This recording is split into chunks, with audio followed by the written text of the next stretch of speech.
What are some of the best parts of camp, especially summer camp? Paul, Dr. Nacho here with my awesome friends, Laura and Artie. And before we get into our dentisting selves, Laura, you're a big fan of camp. Tell us, your camp background. You're one of those camp cult people, I can tell. So tell us one of your what you loved about camp growing up. So my husband makes fun of me because I have a camp reunion the weekend after Boost, and I go back all the time because I love my camp reunions. But I grew up going to summer camp, and there's no other place in the world where you can just be a kid, and it's like your family that you choose. I love that. Everyone's welcoming, and you make the best friends. And I'm still to this day best friends with all of my camp friends. That's great. I mean, we have the awesome Dr. Artie he's in his office. He loves bonding. He might be stacking porcelain, but to use a dental nachos term, you get to bond together as people at camp, and you create these bonds that truly do last a lifetime. Artie, did you do any camps? I did basketball camp growing up. I like that. Were you a camp guy growing up? A little bit. I mean, I did Boy Scout camp because I was a Boy Scout for a few years, and then I did some sports camp like baseball camp. And of course, the best part is exactly what Laura said, is that it's the people you meet and the things you get to do. And that's what I love about Boost Camp. So I can't wait for it to happen 2 weeks from now. Yeah, we got Super Dentist Boost coming up in 2 weeks. If people want to text Boost to 215-543-645, or you can watch in. We teach you how to survive, thrive, and not cry in the real world too much of dentisting. Before we dig into this one, you guys are both coming back to Boost Camp. Artie, we become great friends. We got some of the similar personality types. I said, hey, Artie, show up for this Boost Camp thing. You did New Dentist Boost Camp 3, I believe, 3 or 4. Why did you show up when I asked you to? Maybe it was Matt Costa who said this guy's not too bad, but tell us about your first Boost Camp speaking experience. Well, I think you're absolutely right. I think Matt Costa asked me if I'd want to come along, and anything that Matt did sounded good. So I said, absolutely. We got to go to Philadelphia, which I love Philly. I love them cheesesteaks. And it was not what I expected. I'll be honest with you. I walked in there. I remember going into the meeting room. You were getting makeup on, to be fair, about to go on media. And I said, what is this? And it was just like a collective. It was a completely different vibe from any kind of dental lecture that I've gone to before. And I said, man, this is going to be different. And it was a pretty amazing experience. So that's why anytime you call, I'm looking to come out. So it's something I don't want to miss. I've never seen anything in the United States even remotely close to what Boost Camp is. I appreciate that very much. And I'll ask Laura in a second, but just to deepen this a little bit, I say my job is to introduce you to people who you like better than me. And you've met Dr. Todd Fleischman, you've met Dr. Louis Chen. So one of the things I did as a speaker, because I've been a speaker for years like you already, is it can be lonely to be a speaker. You go, you give your presentation. Sometimes people don't want to talk to you like you're the teacher in front of a class, but I also want to bond speakers together. So who are some of your friends that you've learned from over these Boost Camp experiences? Oh, well, you named 2 of them, definitely Todd. Also, Mitch Rubenstein is a huge one. I love that guy. And we always have a lot of good time. # Team Tacos. So, Team Tacos. Your tacos. Tacos are teeth, Laura. Nachos are implants. And it's a good metaphor because all tacos break and become implants. So it's very similar to teeth. And I say it jokingly because what's cool, Artie, is you get to sit down and learn from the other people speaking, because, I don't think people think of this. CE speakers, we can learn a new trick or two ourselves, correct? Yeah, you can teach some old dogs new tricks. We always get it. It's really cool. And I think for people who are interested in coming, I think what they would see this differently, even though you didn't ask the question, is the environment.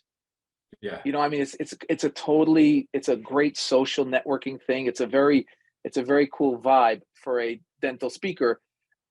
Personally, because you said it right on the head. You said sometimes you go in there and it's a very lonely experience, right? It's the old joke of it's no matter what city you're in, the hotel, the airport, and the convention center really well.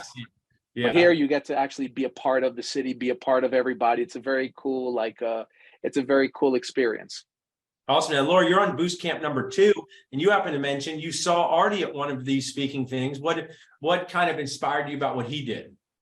So I specifically noticed Artie speaking, and I remember thinking, wow, he is so calm and collected and comfortable on stage, and I can't wait to be that way someday. And you are that. You're far past that. She's far past that. Thanks. A little bit of practice, but thanks to Paul for believing in, me and what I have to say. before other people did. And you are the winner of, Dentistry's Got Talent speaking, and you're an excellent speaker. And I'm someone who's had the opportunity to speak many times myself, right? And at Boost Camp, you get 30-minute segments. We're talking Already about. may have 60. Hey, Mitchell, we're going to have you in a second. Hey, guys. Yeah, this is just a fun hangout. I'm asking Laura, I have you speak for 25 minutes as a speaker. Is that difficult, exciting? Does it make you get on your game to, deliver your message in a succinct way? Tell us a little bit about that as a speaker. So as a speaker, I love it because, I'm always thinking about different content. So how can I share ideas that might be new and creative? And so that allows me to come up with a new topic or content and then play around with it in a good amount of time that someday I could expand on or make longer. So it's a really great way to bring out new ideas. And that's what I love about it. And yeah, that's what, yiking, it's my grandmother's term for complaining. Already, I've had a lot of speaker yikers say, I need 4 hours to get my message. I said, no, you don't. Try 25 minutes of being interesting. Isn't there a book? Just because you're an expert doesn't make you interesting. So I also kindly compress. Artie does have a clinical topic, so he is getting 60 minutes, not because he's my favorite, but everyone else gets sitcom length sharing. They can do a whole show of Modern Family in 30 minutes. You can get your message out about this. So we have Dr. Bob Pick and Dr. Mitchell Rubenstein joining us here too. We're going to get to you guys in a second. Artie, you have a bunch of toppings you speak on. What have you selected for Boost Camp this year? We're trying to help dentists increase success, decrease stress, and reduce crying inside. What is your topic this year for the audience? It's whatever Mitch is not doing, as I see him keep popping on the screen. Arthur. So, Mitchell, what's going on? I'm doing a non-clinical topic this time, so you got the whole landing strip free for whatever you want to do there. As long as I don't have to compete with you, I'm good, man. I want to get this a BioClear course for us. That's what I want. We'll be happy to do it, bro, for sure. But this actually, it's funny, Mitch, of course, as Mitch usually sets me up for a lot of these things. We will be doing, I'll be doing a small segment of posterior composites and some tips and tricks to make life a little bit less annoying when you're working with class 2 restoration. That's a fundamental chip. And, one of the things, Laura is a recovering dentist, but the rest, and Bob Pick chose to be a periodontist. So he has not done any class 2. Smart of you, Bob. Good decision there. But whether you do, Artie, I actually want to kind of bring this, and Mitch, maybe you can respond too. Even if you're a fancy and or schmancy dentist, right? And you're doing big cases, do you still have to sometimes just bunker down and do a class 2 composite on 19 DO? Do you have to do that some days, Artie? I've got those 15 DOs, those 2 DOs, 16 MOs. Yeah, that's the game. I mean, that's what we do. That's things the guys like Mitch and I and Todd, we signed up for. Yeah. So Mitch, same with you. Even if you're doing big cases, sometimes you still look on your schedule and say, oh, it's a 3 MO on someone who can't open wide. Hooray for me. Yeah, all the time. For some reason we post things that are particularly interesting and people get this impression that we don't do all this regular stuff that everybody does, but we do all the time. It's all over my schedule, although not only on my schedule. By the way, right next to me here is... Oh, there she is. Hey, Patrice, that's great. Get a screenshot of this. Yeah, so I just wanted to introduce you guys briefly. But yes, I love that. Class 2s all the time. Now, Laura, I'm going to get to you one sec, Bob. Laura, tell us, your topic is a non-clinical topic, but you're putting at least a diagnosis spin on it that we've talked about. So Artie's going to talk about posterior composites. Laura, what have you chosen for our audience for this boost? So I am going to be talking about properly diagnosing your burnout so that you can find the right treatment plan for it. Because in my 3rd year of practice, became so burnt out that I thought I hated dentistry. But in 2004, no one was talking about burnout, and I thought I was too young to be burnt out. And I ended up quitting dentistry over it. And so, you end up asking that question, could I have saved my career if I had the proper diagnosis so that I could find the right treatment plan? And we'll talk a lot more about that. But I mean, I've decided between now and Boost, I'm just going to do these bicep curls. I don't know if this comes into the screen so I can look like Louis Chen. You can get a screenshot. But it talks about how injured are you, right? You hurt your shoulder Does it mean never work out again? No. But does it mean to go work out as hard as you did before? Also no. And I think it's awesome, Laura, that you're bringing this to light, because it doesn't mean quit dentistry tomorrow, go full steam. It just means take a pause and evaluate your injury, evaluate how you feel.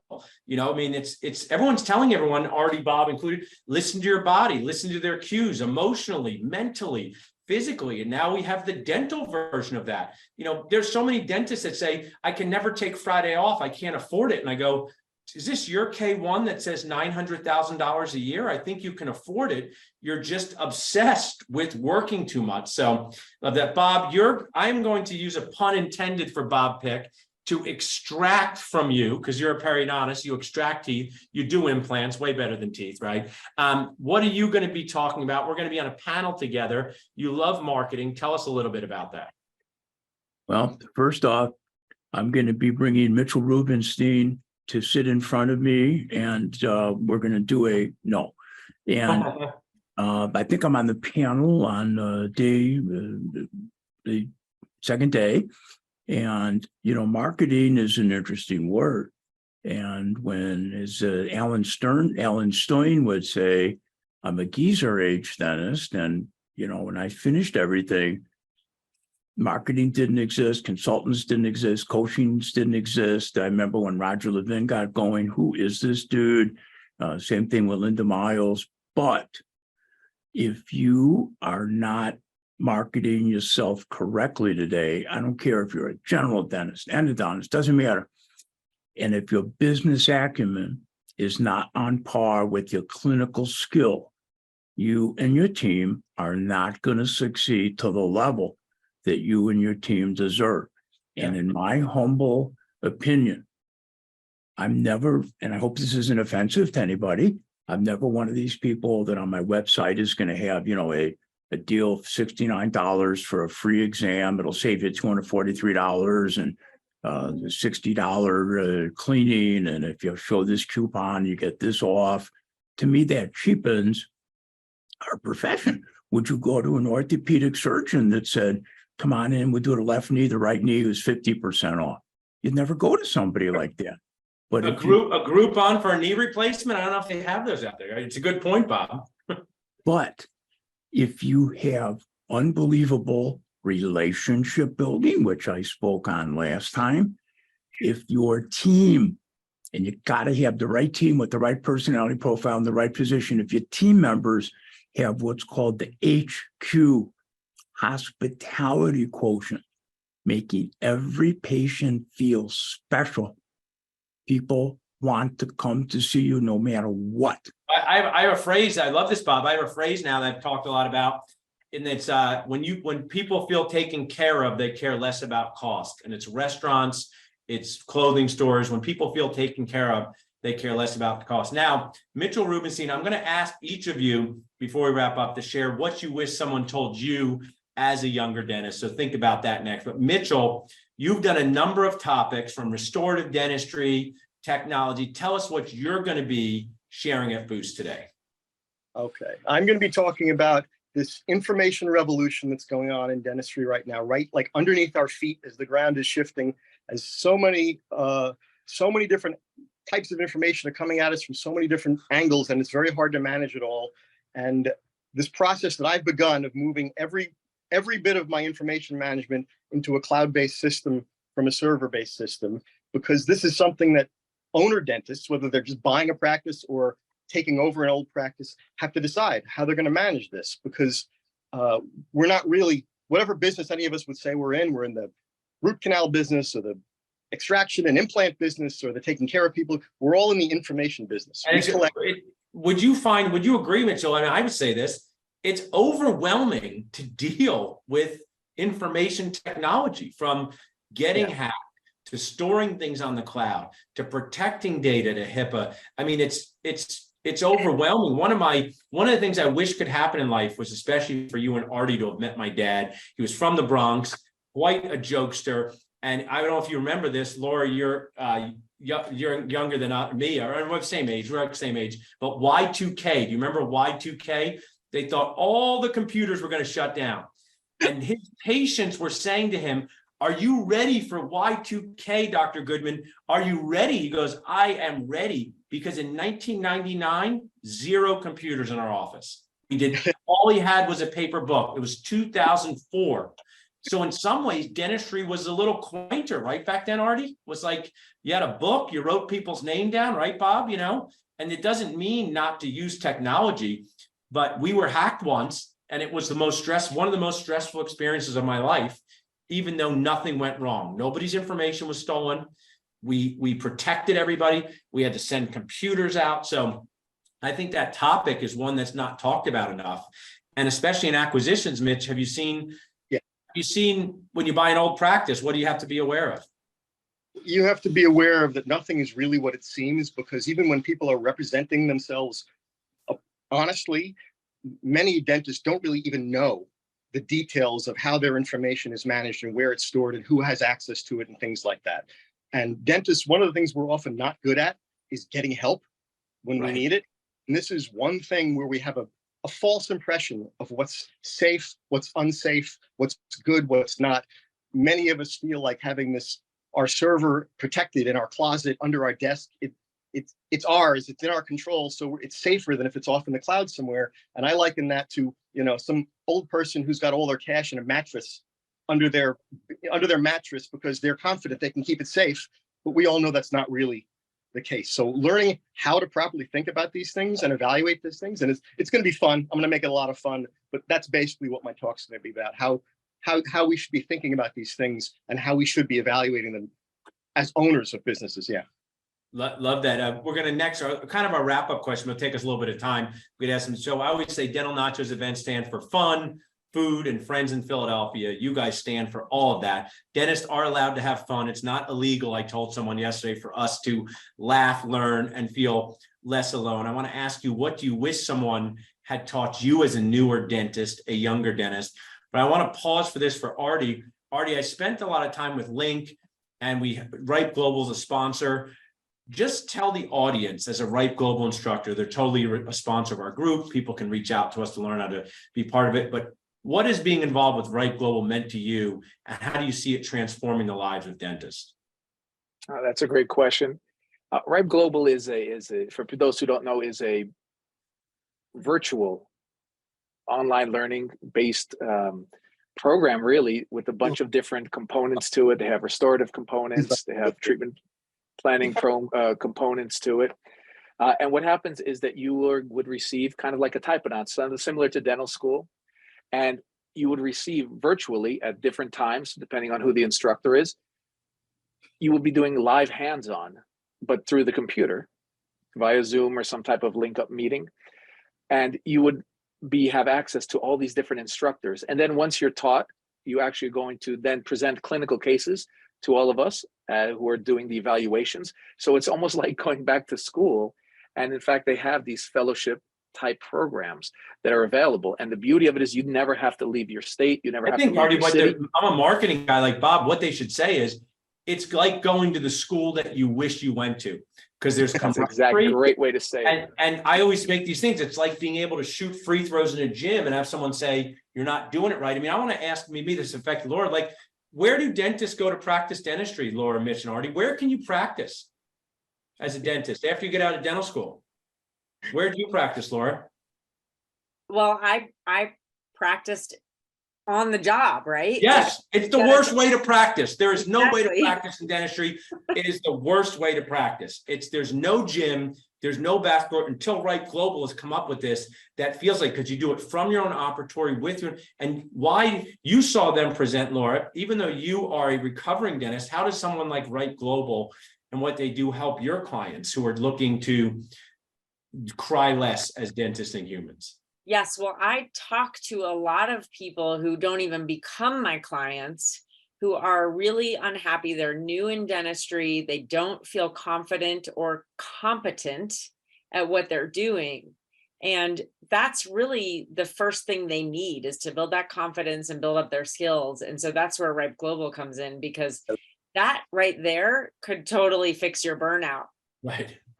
I mean, And so being that's where it sold, fits. going to dental school for 4 years, paying $500,000, then coming out and not realizing you're playing basketball from the 1950s and no one's playing basketball that way anymore is demoralizing. We can't even relate to it. I'm 45. Laura might be a little younger than me. We've all been dentists for over 15 years, we'll say, right? At least 15 years, right, Bob? So we cannot relate to that feeling of not being trusted in the same way, not feeling confident about what we're doing. So I appreciate you sharing, Artie. So Bob, Well, I'm going to Paul, actually, if I could just Oh, go make an ahead. even Go easier ahead. analogy, just Sure. real quick, and I hate to make it to a Philly guy, but it's like the thing about Ripe Global is if you're trying to practice free shots, but you have Dr. J watching you and saying, I look, you love got to that. arch the Yeah. ball Oh, more, that is great. snap the wrist a little bit more, Pull watching that you out. literally It's as you like do Dr. it. So, J. Yes, that's and it creates camaraderie with instructors all over the planet, and camaraderie is another big part of what we do. So as I wrap up here, Bob, you got like 120 seconds.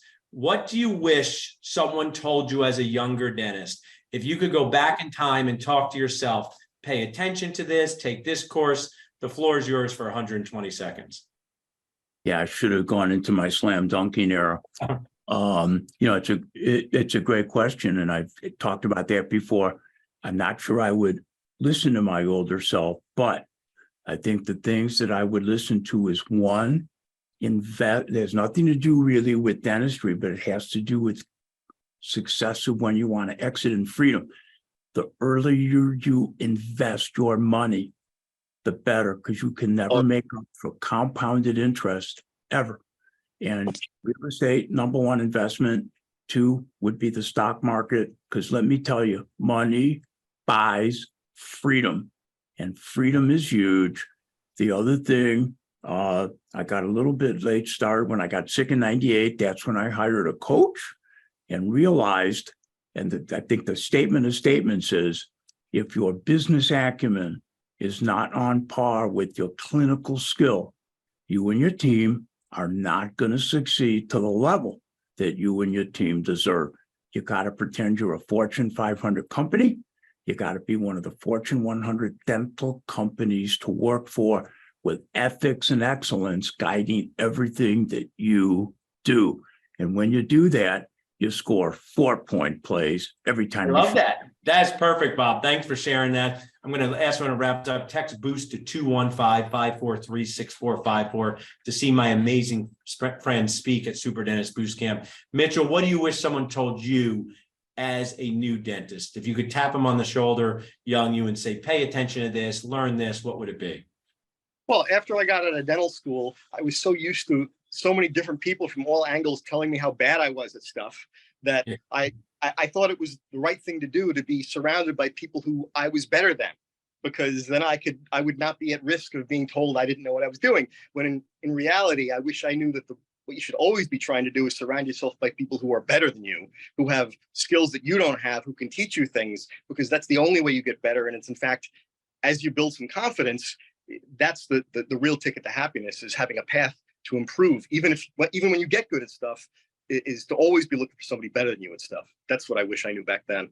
Love that. That's gold advice. Laura, I'll go to you. Yeah, I'll piggyback a little bit on what Bob said, is invest. And I'll say invest in yourself. Yes, it's great. Invest in business coaches, invest in CE and make yourself better, but invest in you, invest in your attitude. How do you see the world? How can you make yourself better? Because that's what's going to change everything for you. And then all of the business and the CE stuff will follow. And then just to piggyback off that, don't isolate yourself. Find community. Yeah. Community like this one, because for a long time I didn't fit in with the dental community, or I didn't feel like I fit in with it. And I also wanted a break from dentistry. I wanted to have other interests. And what that did, unfortunately, was it isolated me, and then things didn't get better. So find community that accepts you for who you are and that allows you to be you in dentistry. And I'd love that. Before I go to Artie, I mean, it's kind of the FYP, find your people. Maybe your people are people who invest in real estate. Maybe your people are people who stack porcelain at lunch, Artie Volker. I'm not going to be in that group. But also, for all the negativity that surrounds social media, the 5 of us would not be friends without social media. So social media transforms in-person relationships. Artie Volker would not know Todd Fleischman without social media. I would not be friends with Todd without social media. So instead of people saying, oh, it's so negative social media, find your people on social media that want to do what you want to do too. Artie, same question to you. What would you tell your younger self? I'm going to make it really fast because it's two things. This is just going to piggyback on everybody else's in a way. But the first thing is do what scares you a little bit. Push yourself. I wish I was not so chicken with some procedures. And then the other thing, and this was really going to tie in for me to Nacho's boost camp, is that, you know, it's going to be okay. You just surround yourself with good people. Find the people who have similar interests. It's a little bit like the Highlander theory. When you find another person who's like you kind of click with them. But if I wish I would have known that, things would be easier. And I am very grateful for the fact that I got to know all of you folks through Nacho's, because it is a community that I definitely feel part of home with. So I wish I had met you, you know, younger when I was a baby age dentist, but you know, being a middle-aged dentist, I'll take it. Yeah, I love that. I mean, I always say it's FIPS, friends in your phone. I always share this at lectures. Build people on your phone that you can text and ask questions to when things go sideways. And oftentimes for dentists, it's not your aunt, it's not your spouse, it's not your best friend, because they don't know exactly what we're going through. So whether it's a mentor, whether it's someone you meet at a C course, share phone numbers. We're doing that at Boost. You guys are also amazing. Stick around for a minute here. We're going to chat, but Nacho community, join us for Super Dentist Boost. In person is sold out, but all of you can watch for free online by texting Boost to 215-543-6454. Thanks so much, guys.